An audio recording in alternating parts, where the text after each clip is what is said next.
Thank you for staying here on Joy News Desk. Now, after about 2 weeks since it started circulating, I'm talking about that commemorative 5 Ghana cedi note that was issued by the Bank of Ghana as part of our 60th independence anniversary.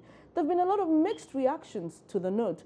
In fact, we are hearing reports of some traders and vendors in the Ashanti region refusing to accept the currency. Take a look at the story. When I come back, I'll be talking to Edward Muse. He's the head of currency at the Bank of Ghana.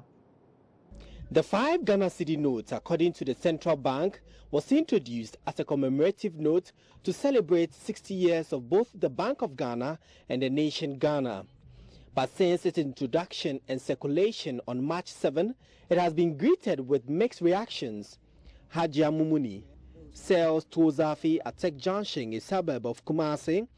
She is one of the many traders with experience of people refusing the new notes.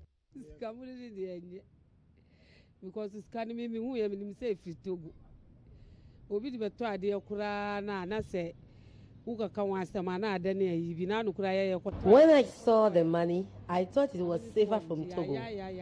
I went to the market the other day. My supplier refused the money. They complain it's small and could be counterfeit. That is why I also don't accept it. They should change it if possible.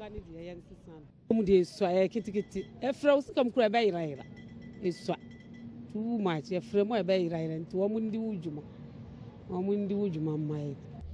The situation is not restricted to food vendors and traders.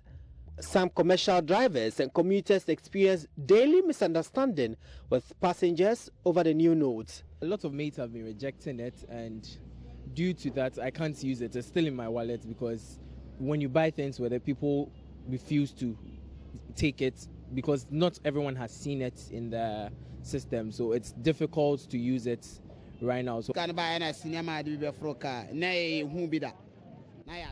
passenger gave us the money. After work, I wanted to buy porridge, but the seller nearly fought me, claiming it was counterfeit. I had to give her the old note because she was creating a scene.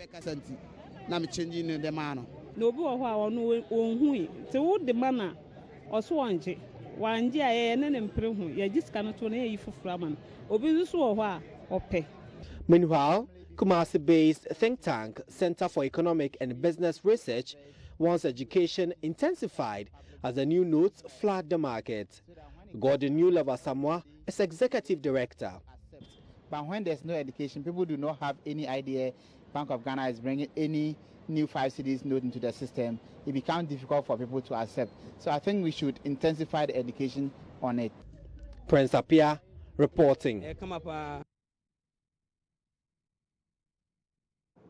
So a gentleman ended that report by saying that the note is really nice. But let's speak to Edward Muse now. He's the head of currency at the Bank of Ghana. Good morning, sir. Thank you for your time. Hello, sir. Can you hear me? Hello? Hello? Hello. Good morning, Mr. Muse. Thank you for your time. Yeah, your voice is so low. I'm sorry. Can you hear me now, please? I can't hear you still. Unfortunately, he can't hear us. They will try and... Hello? Can I give you another number to call? Yes, my producers would reach Mr. Muse and would... Can I give you another number to call? My producers will speak to you shortly, sir. But away from that, we'll be talking about Sleep Soon. We'll try and reach him on the line shortly. Really sorry about that. But we'll be speaking to him about what the Bank of Ghana hopes to do in addressing the situation and helping people identify that particular note. But away from that, 26-year-old Abelempe branch manager of Mawako restaurant, Jihad Chaban, who is accused of assaulting Evelyn Boachi, a caterer at the restaurant, has been granted a bail of 20,000 cedis with 2 sureties by the Abeka District Court. Jihad is accused of shoving the face of the caterer into blended pepper. Lawyers for Jihad, who have pleaded not guilty to the charge, argued that he was entitled to bail since investigations have been concluded. Joy News' Joseph Akable was in court and has more in this report. So I'm here at the AMA Okaikwe North Sub-Metropolitan District Council office where the Abekan District Court is located. Now this matter clearly is one that has generated the interest of many Ghanaians across the country, and it was evidenced by the fact that many trooped the court premises to view proceedings. The courtroom ordinarily takes 22 persons. All the seats were filled while others waited patiently outside. I engaged some of them to find out what brings them to the courtroom, and this is what they had to say. You know, since we are all in a way promoting affirmative action, and since we want our ladies to be bold enough to cater for us and also to be with us, it is our view that when they are in instances, we must come in to give them the moral support. Just here to witness what is going on over here. Yeah. The ruling should be in the favor of the Ghanaian lady. Yeah. Because right now, the Lebanese is free.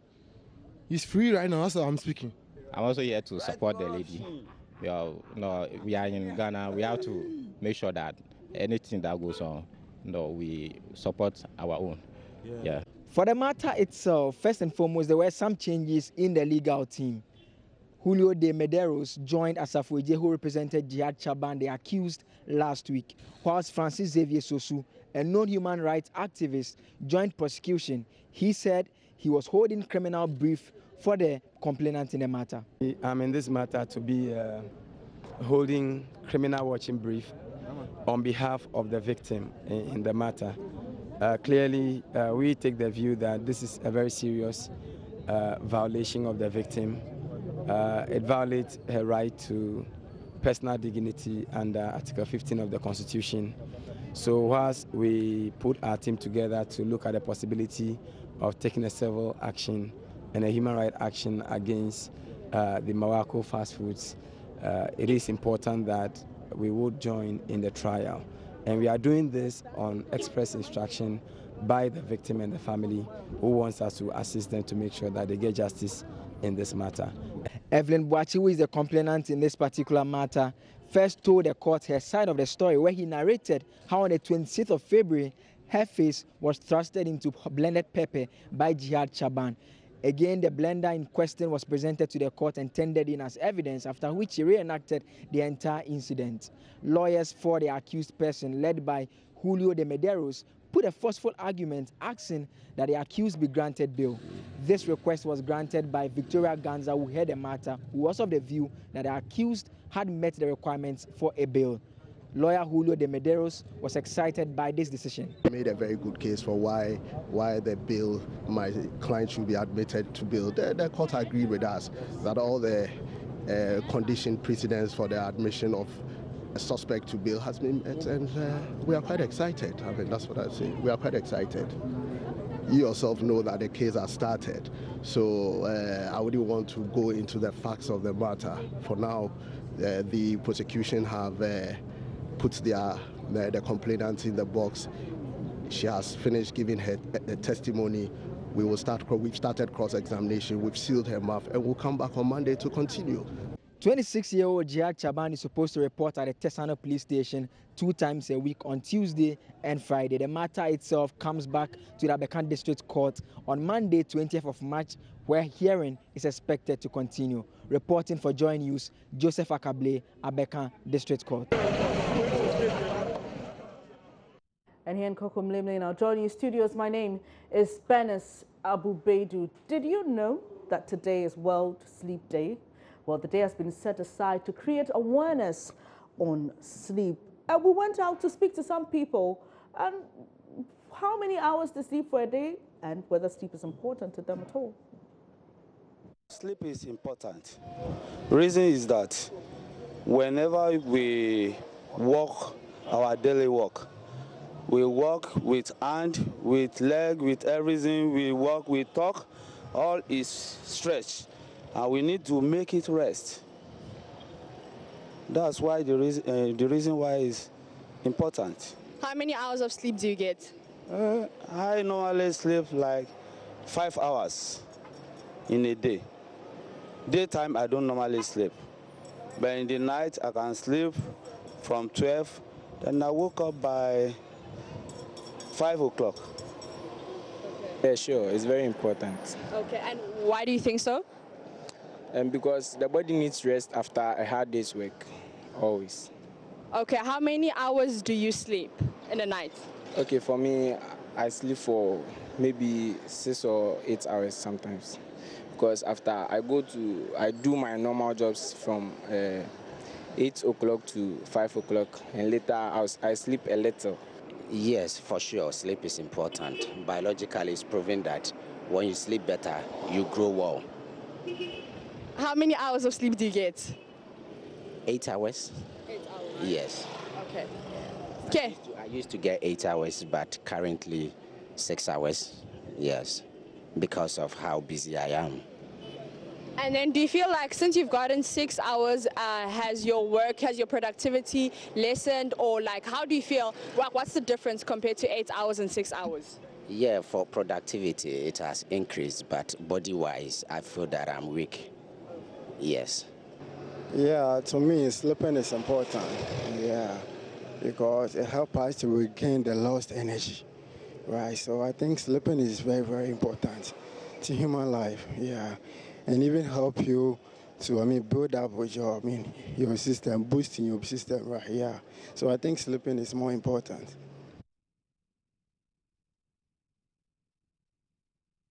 It's now time to speak to Dr. Ruth Owusu-Entry, who is a psychiatrist at the Konfanoti Teaching Hospital, to find out from her whether or not we are placing as much importance as we should be placing on sleep. Good morning. Thank you for your time, Doc. Good morning, Bennett. Yes, let's talk. Good morning to your listeners as well. Right, thank you. Let's talk about sleep. Do you think we are paying a lot of attention to sleep in this country? I don't think so, because many people do not place a lot of importance on sleep. And that is the reason why many of us are getting stressed out. The stress is precipitating a lot of psychosocial, psychological, and mental illnesses around. So let's talk about this. Is there anything as a right way to sleep? I know that, for example, 8 hours is prescribed for every adult to get 8 hours at least. But is there a right way to sleep? Is there a right way to prepare oneself for sleep? Because I've spoken to quite a number of people who say, you know, I slept for 8 hours, but I woke up and I was still tired. Yes, sleep actually comes in about 5 stages. So when people sleep and they wake up and they still feel unrested, then probably they were just doing the first 2 stages of sleep. When you sleep and you wake up and you have really slept well or you feel rested, then the likelihood of you having gone through all the 5 stages of sleep is what happens. And so it is important that we are not just sleeping, but we are having quality sleep as well. And some of the things we can do to be able to have quality sleep is to try and avoid some form of stimulant drugs during our bedtime. People would like to take a cup of tea, a cup of coffee. Some would even take alcohol or some drink containing caffeine. There are so many energy drinks that contain caffeine now, but people would even go ahead and take a cup of coffee during bedtime. That is not good. That would not give you the deep sleep that is required. Again, it's important that we maintain comfortable sleeping conditions. I mean, if you get into some people's bedrooms and you look at the conditions in which they sleep, obviously they wouldn't have a comfortable sleep. So make sure that your bedroom is clean, it's neat, it is not littered with clothing and bags and books all over the place. Again, it's important that when we sleep, we keep our lights off. The lights that we keep in our room on would not give us good sleep. This is because there is a mechanism that will tell our system or our body that, yes, it is darkness, it is time to go to bed. But if you keep your light on, the indication is that it is still daytime. You need to be awake and work. And so that is important that no matter the age of the person, from children to adults, you keep a dark or a dim surroundings during your sleep. Interesting, Dr. Ruth. You talk about 5 stages of sleep. That's interesting. I didn't know that. But let's talk about taking short naps, because I know in some parts of the world, they're in the habit of what we call in boarding schools in Ghana, siesta. But as you grow, people will say you sleep too much. Why do you sleep so much? You know, even if you're taking a nap or an hour's nap, what is the right way to do that as well? And is there even anything as oversleeping or sleeping too much? Yes, there are things like oversleeping, what we call hypersomnia. There are people who have that condition. It's actually a medical or a psychiatric condition. It's a sleep disorder that needs to be treated.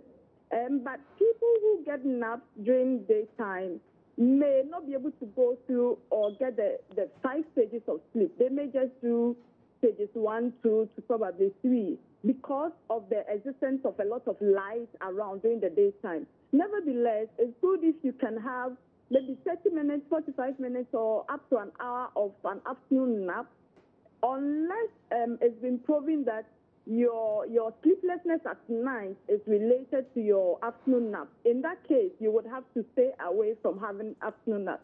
Other than that, having a short sleep in the afternoon is good. It will add up to your total sleep that you need in the day. The only thing is that because there's a lot of light around during the daytime, you may not be able to get really the deep portions or the deep stages of sleep. What are the 5 stages of sleep? I'm just curious. Well, we have 2 main stages. The first 4 stages of sleep is called what we call, is referred to as the non-rapid eye movement stage, and then the 5th stage is called the rapid eye movement stage. And so these 5 stages are the classified into these 2 5 stages of sleep, and depending on how deeper you are sleeping and or how rested you are sleeping, then it means that you are getting to the deeper stages. Usually in the first 4 stages, which is the non-REM sleep or the non-rapid eye movement sleep, we don't usually dream. That is the time that people can sleepwalk. That is the time people can sleep talk. It's usually arousable at that stage. But when you get to the 5th stage, which is the REM sleep, it is the deepest portion or the deepest stage of sleep where dreams are formed, where the person gets really rested. And so it's important that when people are sleeping, they go through all these stages. And these stages occur several times in one night of one sleep. Okay. So if people are not dreaming, it could probably mean they are not reaching the 5th stage of sleep. That is an indication. A few times dreams may occur in the first 4 stages, but the difference between the dreams that may occur in the first 4 stages, that the non-REM sleep and the REM sleep, is that the REM sleep dreams are very vivid. You can remember them when you wake up. But the dreams that occur in the first 4 stages, the non-REM sleep, are usually forgotten. When you wake up, all you remember was that, oh, you had a dream, but you really can't remember the details. Interesting. So there's nothing superstitious about the fact that you dream and you can't remember. It just means the stage in the sleep you had that dream. Okay, so Doc, finally, before I let you go, we are going into the weekend, and usually people are in the habit of, oh, I need to work during the week, so don't worry, I'll make up for all the sleep during the weekend. Is that practicable? Does it work? That might not be practicable. There is no need stressing yourself and reserving your week for just the weekend. It's advisable that minimum of 5 times or 5 days out of the 7 days we have in the week, you are getting at least 8 hours of sleep. And that means that you cannot limit your good sleep or your rest to just the weekend, because the weekend is just 2 days out of the 7 days we have. So it's important that we spread out our sleeping or our rest throughout the week and make sure that we are getting a minimum of 5 hours out of the 7 days. We are getting 8 hours of sleep. Doc, there's this other thing that interests me, and in the local tree parlance, they call it mununkum. I don't know if there's any scientific definition for it, but usually in people's sleep, they have these experiences where it's as though they could see around them and they want to wake up, but they cannot wake up.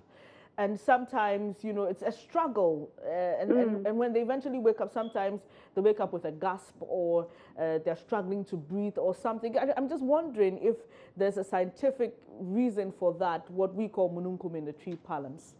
Yes, mununkum is referred to as, in the medical terms or in sleep science, as sleep paralysis. It is something that occurs normally during the fifth stage of sleep. What happens is that in the fifth stage, there is paralysis of almost all the muscles, with the exception of specific or selected muscles in the body. And so if you happen to be awakened by anything, by a noise, a startle, a phone call, whatever, at that stage, you realize that you're unable to move some parts of your body. And that is because you are at the fifth stage. You woke up at the wrong time, or at the period when you were in the fifth stage. And so you are unable to move your arms, your body. And because people do not understand, they have become scared of it. And so because of the information around the mununkum or the mununkum, people naturally have developed some form of fear around it. And once fear sets in, you can start imagining that, what is happening to me, and see those strange images. Nevertheless, I'm always quick to add, whenever I talk about sleep paralysis, is that when you fear something, then you give the devil the opportunity to capitalize on your fear and show you a lot of things. Other than that, sleep paralysis is a normal occurrence in the fifth stage of sleep, and there is nothing to be feared about. Thank you very much for your time. This has been really insightful, Dr. Ruth Owusu-Antwi, psychiatrist with the Komfo Teaching Hospital. But finally, before you go, I just want you to, just explain to us. I know people know it's important to sleep, but we don't place as much importance on the time that we spend sleeping. Someone will say, oh, after all, I've been doing it for years. What is the risk in that?